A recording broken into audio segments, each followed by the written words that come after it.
Ex-ajudante de ordens de Jair Bolsonaro, Mauro Cid, volta a ser preso. O militar foi chamado para dar explicações depois da revelação de áudios em que ele faz acusações contra a Polícia Federal e o ministro Alexandre de Moraes.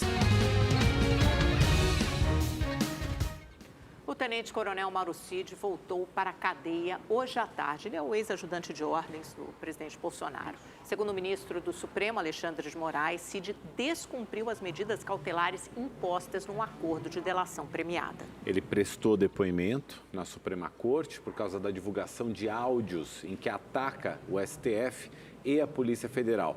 O Igor Damasceno acompanhou os desdobramentos e tem as informações para a gente ao vivo. Boa noite, Igor. Oi, Mauro, boa noite a você, também a Amanda, boa noite a todos que nos acompanham. É isso mesmo, depois de deixar o prédio do STF, o ex-ajudante de ordens de Jair Bolsonaro, tenente-coronel Mauro Cid, seguiu para a Superintendência da Polícia Federal aqui em Brasília, onde fez exame de corpo de delito. Logo depois, por volta das 5 horas da tarde, ele seguiu para o Batalhão da Polícia do Exército, local onde voltou a ser preso preventivamente. Durante todo esse trajeto, Mauro Cid foi escoltado por um comboio da Polícia Federal. O ministro Alexandre de Moraes determinou a prisão preventiva logo depois do vazamento de áudios de Mauro Cid. Nas gravações, ele afirma que a PF e o STF têm uma narrativa pronta e querem apenas que reforce essa narrativa. Ele também acusou o ministro Alexandre de Moraes de prender pessoas sem seguir a lei. Por meio de nota, a defesa de Mauro Cid confirmou que os áudios são do ex-ajudante de ordens, mas disse que apenas é um desabafo de alguém que está sendo pressionado. A explicação não impediu Alexandre de Moraes de determinar uma nova oitiva de Mauro Cid. Nosso produtor Gabriel Costa apurou que durante o depoimento, ali no Supremo Tribunal Federal, Cid passou mal e até desmaiou ao saber que voltaria a ser preso.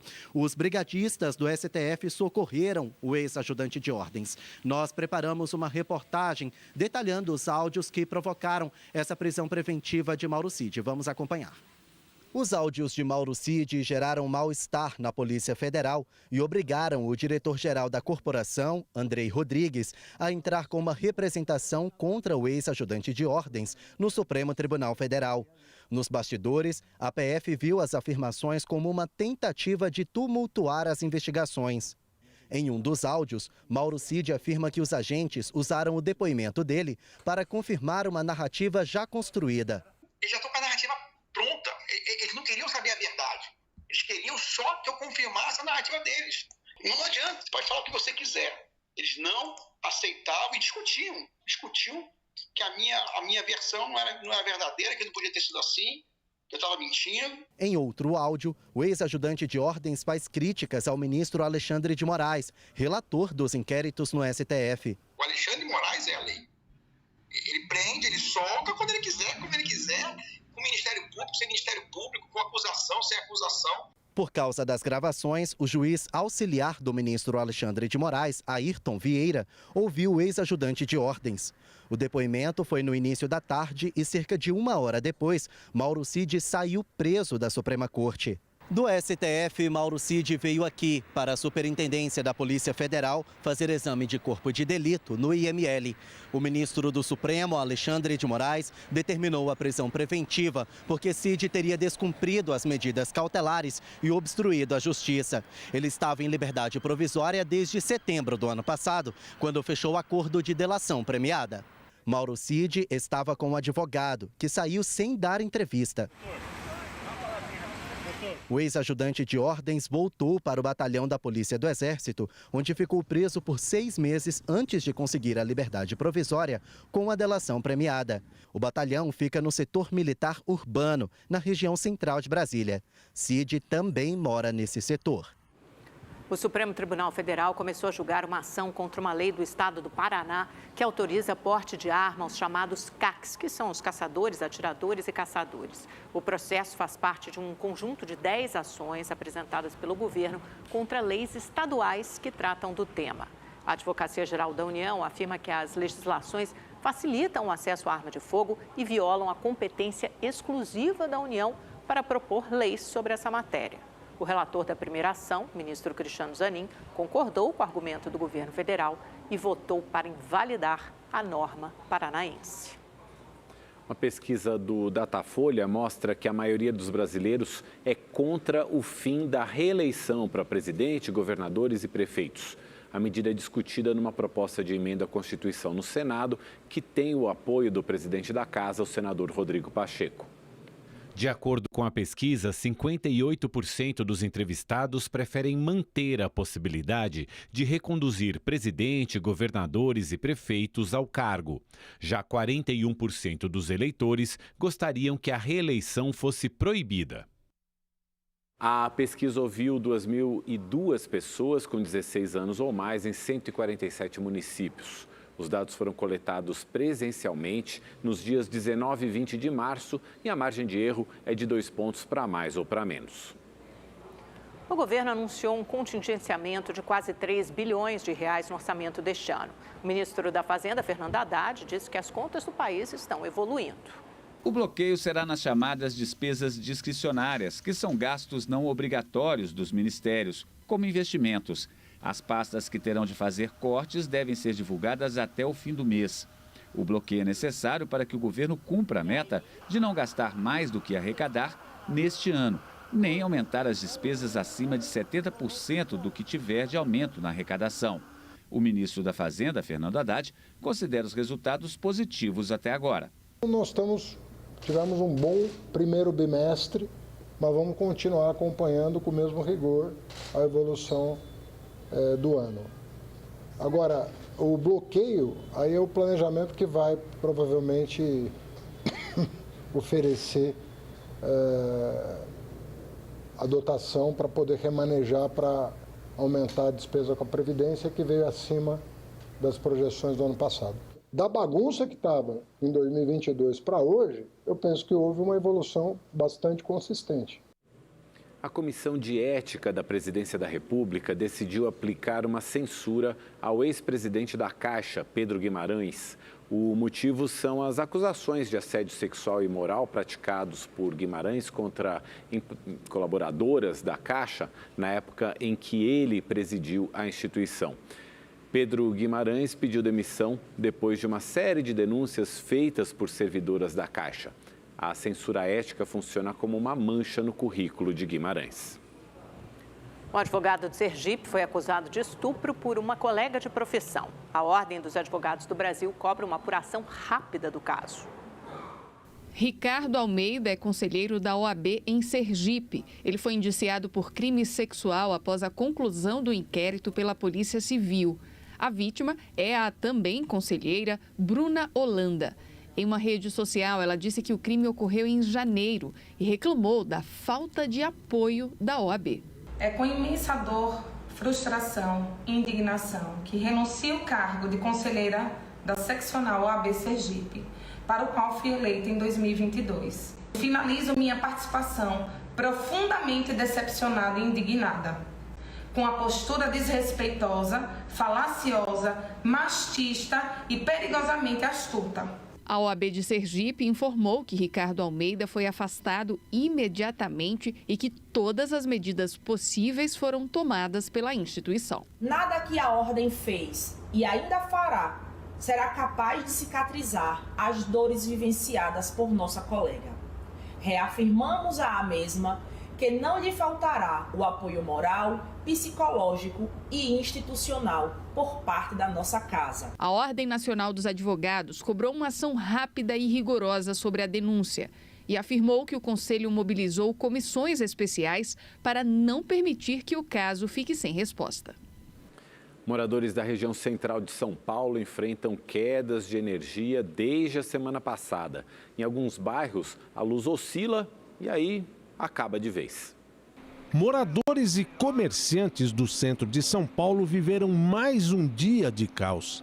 Na famosa esquina da Ipiranga com a São João, um agente controlava o trânsito.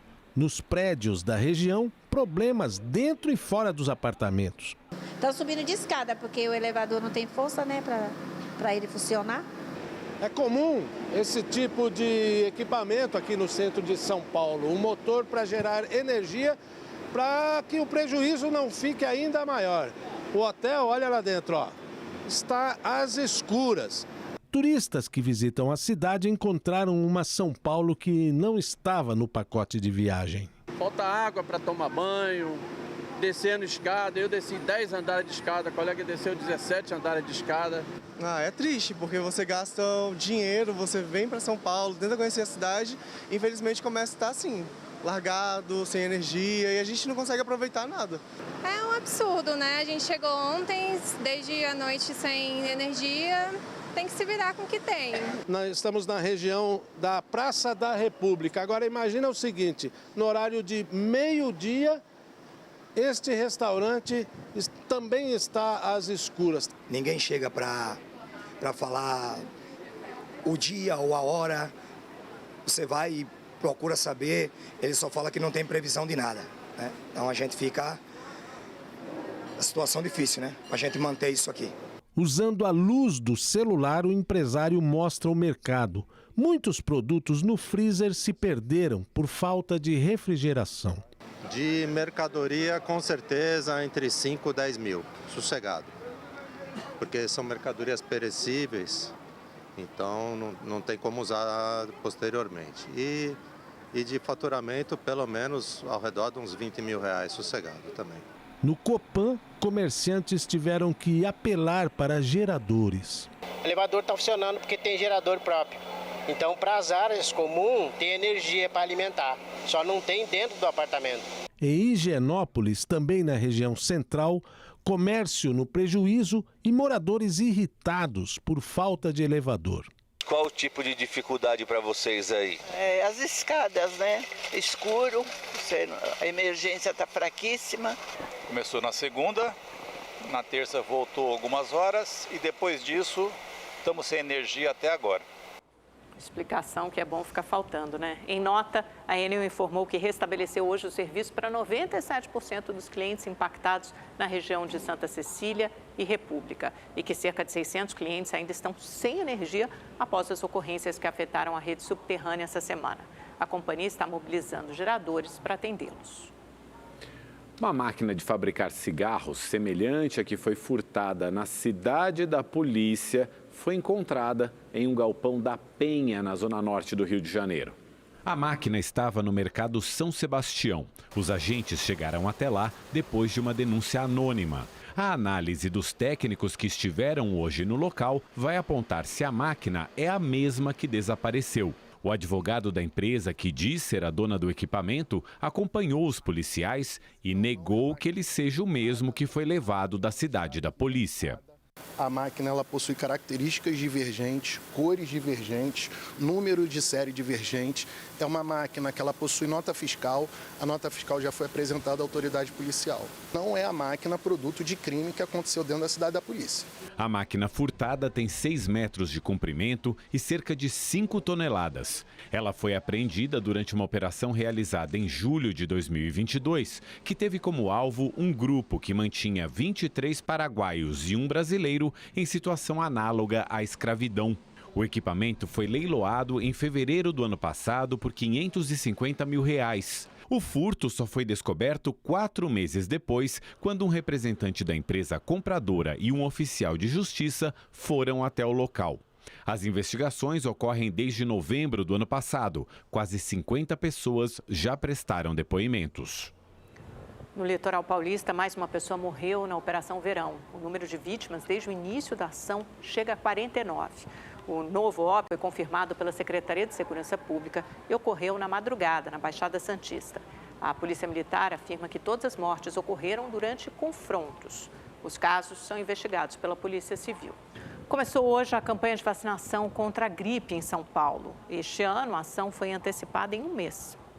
A Ana Rosa mal ficou sabendo que a campanha de vacinação contra a gripe havia sido antecipada e já correu para garantir a imunização. Sou boa de vacina mesmo, já tomei todas que eu preciso tomar e direitinho a gente não pode ficar sem a vacina, né?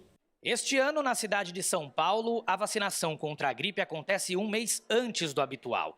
A estratégia da prefeitura é adiantar o combate à circulação do vírus e reduzir os riscos de complicações da doença, justamente em um momento em que os hospitais estão cheios em razão de outra doença, a dengue. A vigilância epidemiológica já tem demonstrado um aumento no número de casos de doença respiratória grave.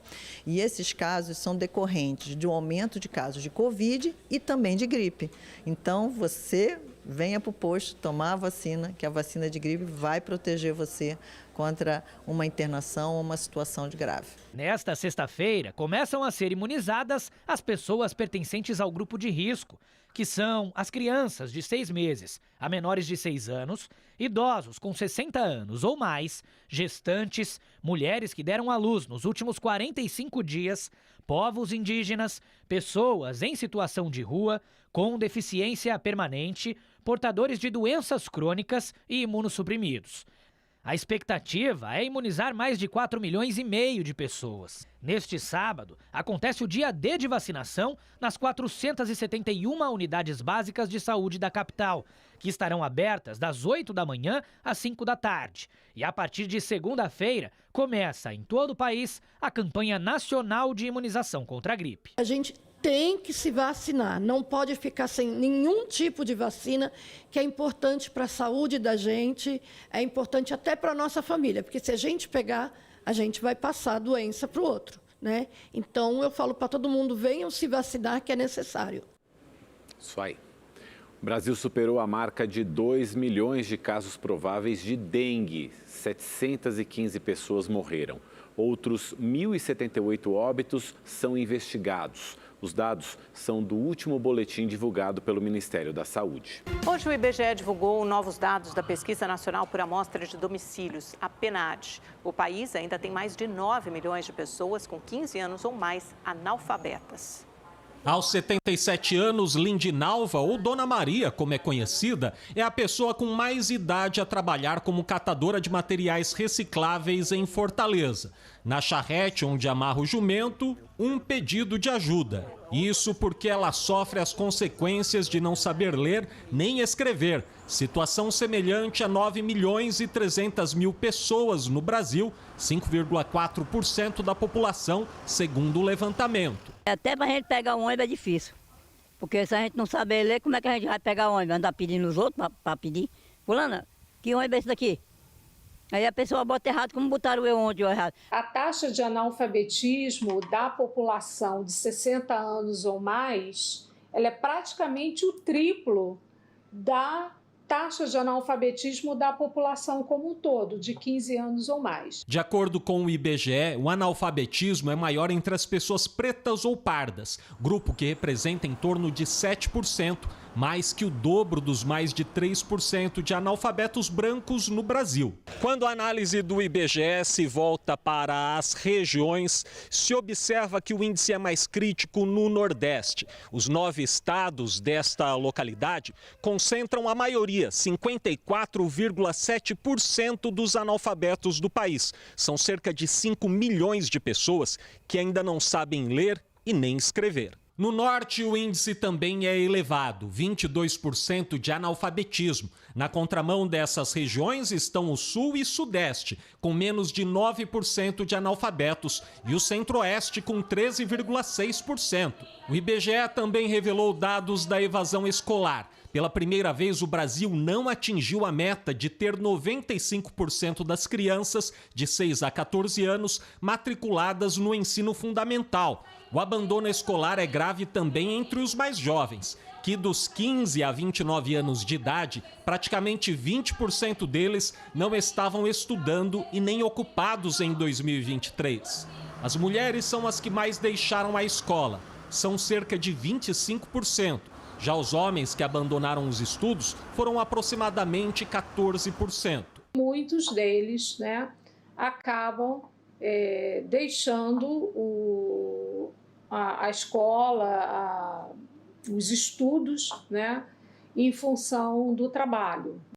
São 9 milhões de analfabetos, mas outros tantos que saem da escola sem saber interpretar um texto elementar, né? Ou fazer uma conta de matemática. Ou fazer uma conta básica, exatamente. Ou seja, a educação no Brasil continua sendo uma enorme tragédia que compromete o nosso crescimento e o nosso desenvolvimento. A chuva no estado do Rio de Janeiro deixou uma pessoa morta e 4 feridas. 3 vítimas de um deslizamento de terra em Petrópolis, na região serrana, estão desaparecidas. O repórter Tony Vendramini conversa com a gente ao vivo e traz as informações. Estou vendo que está chovendo bastante por aí. Tony, boa noite para você. Boa noite, Mauro. Boa noite, Amanda. Boa noite a todos que nos acompanham. Pois é, está chovendo. Estou aqui em Copacabana nesse momento, na orla, na zona sul do Rio de Janeiro. Mauro, sobre esse deslizamento que você citou lá em Petrópolis, são pelo menos 4 pessoas soterradas, segundo o governador do Rio, Cláudio Castro. Todas da mesma família, a mãe e 3 filhos. Felizmente, uma dessas pessoas, a gente ainda não tem a identificação, mas uma dessas pessoas já foi resgatada. Cláudio Castro, nesse momento, está a caminho de Petrópolis. O governador disse que em 12 horas choveu 200 milímetros no município. Esse é um volume considerado realmente muito alto. O Cláudio Castro disse também que essa chuva provocou o transbordamento de um rio. A prefeitura abriu 67 pontos de apoio a moradores de áreas de risco no município. São locais que estão abastecidos com kits de higiene, alimentação e também acomodação para quem precisa de um lugar seguro. A subida da rodovia Rio-Petrópolis chegou a fechar à tarde, reabriu e agora a gente obteve a informação que o pedágio fechou novamente. Apenas veículos oficiais e máquinas estão passando. A rodovia Rio-Teresópolis está fechada nos 2 sentidos e não há previsão de reabertura. Também, segundo o governador Cláudio Castro, os moradores de São Gonçalo, Niterói e Angra dos Reis, muitos desses moradores nesses municípios estão sem energia elétrica. Hoje o Ministério da Integração anunciou uma determinação do presidente Lula para que todas as equipes do Ministério fiquem de prontidão durante o final de semana.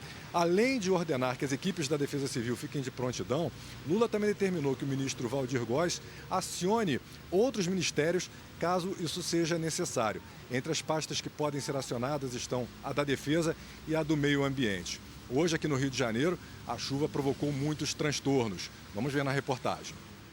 A frente fria mudou radicalmente a paisagem da cidade. O céu azul dos últimos dias deu lugar às nuvens, à chuva e ao vento. Em Realengo, na Zona Oeste, ruas inundaram. Em alguns pontos, a água chegou até os joelhos. Na Ilha do Governador, na Zona Norte, mais alagamentos. Em Ipanema, na Zona Sul, uma árvore caiu sobre carros que estavam estacionados. Em Arraial do Cabo, na região dos Lagos, um homem morreu ao ser atingido por um raio na praia. 2 pessoas ficaram feridas.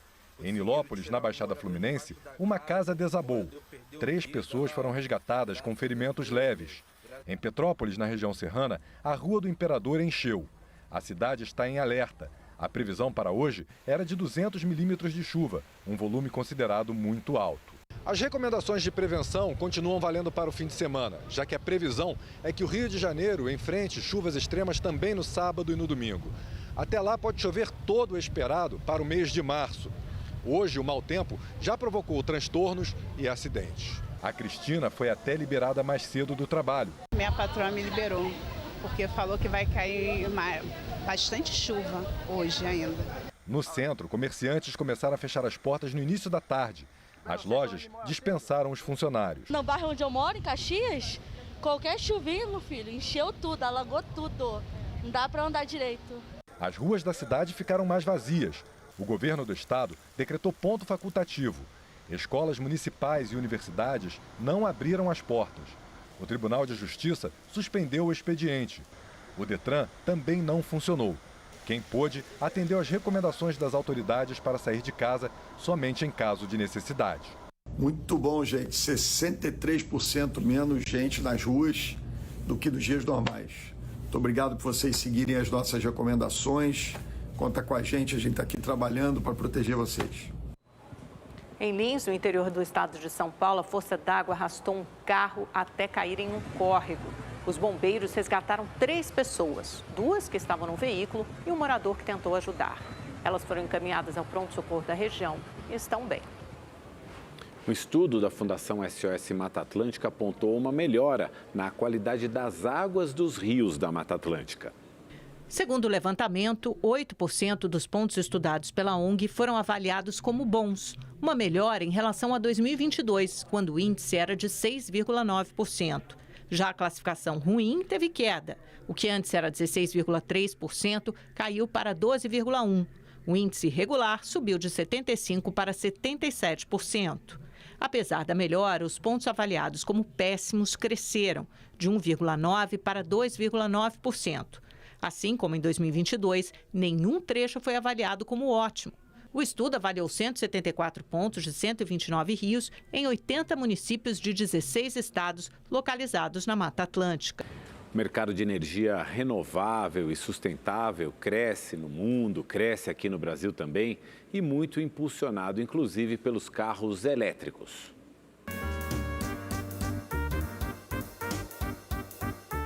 Os carros elétricos cada vez mais ganham o coração do público. Segundo a Associação Brasileira do Veículo Elétrico, entre 2022 e 2023, houve um crescimento de 91% nas vendas desse modelo.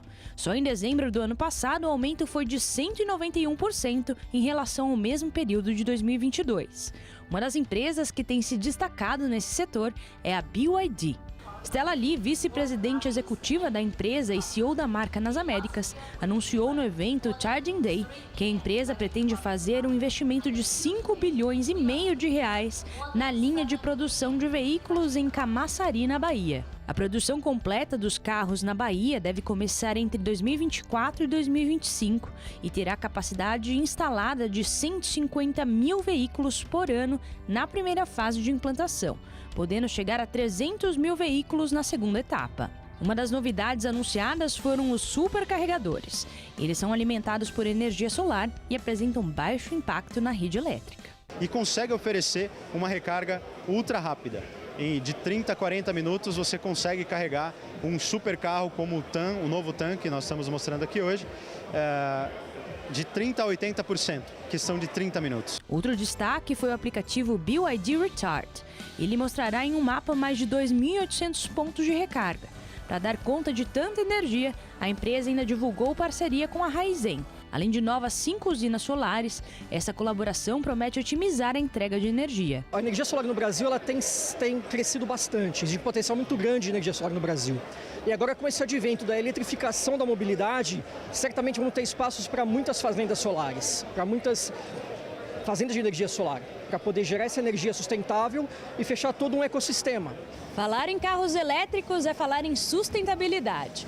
Durante o evento de hoje, além de divulgar os novos lançamentos, a BYD reforçou o seu comprometimento com a descarbonização e em reduzir até 1 grau do planeta. Uma coordenação de atitudes que visam trazer soluções sustentáveis. E ser sustentável é você justamente permitir que essas soluções reduzam drasticamente nas consequências gravíssimas que são das mudanças climáticas. A Polícia Civil de Minas Gerais investiga uma suposta dentista de Belo Horizonte suspeita de deixar mais de 10 pacientes com infecções após procedimentos cirúrgicos no consultório. Essas fotos mostram o inchaço e as deformações no rosto de uma paciente que fez a lipoaspiração no final do ano passado. Os problemas começaram 10 dias após o procedimento. Fui internada por 7 dias, fiz 2 cirurgias de urgência, coloquei 3 drenos no pescoço, tomei mais de 5 antibióticos e nada resolveu. Esta outra mulher também está com sequelas e lesões. Preocupada, ela procurou atendimento no hospital. Abriu, fez um corte dos 2 lados do rosto, falou que estava cheio de inflamação e infecção. Precisei drenar o local, colocar dreno 2 vezes, tira dreno, coloca dreno e a inflamação continua. Pelo menos 13 mulheres relataram os mesmos problemas. Exames feitos em algumas vítimas identificaram o contágio por uma bactéria muito resistente. A contaminação teria sido causada pelo uso de materiais esterilizados incorretamente. Os procedimentos foram feitos pela suposta dentista Camila Groppo, que tem quase 12 mil seguidores nas redes sociais.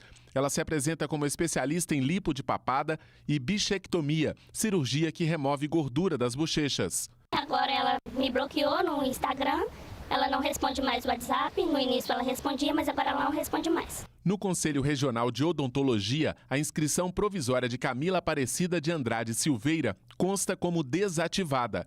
A entidade esclareceu que em 2022, Camila não apresentou o diploma de graduação em tempo hábil e, por isso, não poderia exercer a profissão. Após as denúncias, a Vigilância Sanitária de Belo Horizonte fez uma vistoria na clínica que fica neste prédio. O local foi interditado há 2 dias. Em nota, a assessoria da clínica disse que está colaborando com as investigações para esclarecer aos órgãos responsáveis quaisquer dúvidas referentes ao caso. Hoje, algumas vítimas registraram um boletim de ocorrência e fizeram exame de corpo de delito. Desde dezembro, minha vida virou um inferno. Eu fico no médico todo dia, é dor, é buraco, além da questão da autoestima, né? Porque fica feio, vermelho, roxo. Então eu só espero mesmo que a justiça seja feita. É isso, né? Que tem uma punição exemplar. Bom, hora de saber como fica a previsão do tempo para o fim de semana, porque hoje choveu a beça, né? Aqui em São Paulo o dia inteiro, em várias outras regiões do país. A chuva continua, Igor? Boa noite para você. Vamos lá. Boa noite, Amanda. Boa noite, Mauro. Boa noite para você que está em casa. Sim, a chuva continua durante o fim de semana. Nessa imagem de satélite, a gente consegue ter uma ideia onde que essa frente fria está estacionada. Olha só, ela continua em direção ao Rio de Janeiro, partes de Minas Gerais e também Vitória, no Espírito Santo, onde deve chover bastante durante todo o final de semana. Por causa dessa chuvarada, no Rio de Janeiro a temperatura não sobe tanto, viu? A máxima pode chegar, olha, aos 26 graus amanhã e também no domingo e 29 graus na segunda-feira, ainda com previsão de chuva. Em São Paulo, tempo instável, encoberto e também com previsão de chuva a qualquer hora do dia. A máxima não passa dos 21 graus amanhã, 23 no domingo e 25 graus na segunda-feira. Na região norte também pode chover no período da tarde, em toda essa área que a gente vê mais escura aqui no mapa. No nordeste, o sol está garantido no interior e também em boa parte do litoral. Agora, falando das temperaturas no sul do país, a primeira região onde foi atingida pela frente fria não tem mais previsão de chuva e por lá o tempo fica abafado. Olha só, em Porto Alegre, a máxima pode chegar aos 27 graus. Bom final de semana para todo mundo. Amanda, Mauro. Valeu, Igor. Obrigado. A Rede TV News vai ficando por aqui. Uma boa noite para você. Ótima noite. Até amanhã.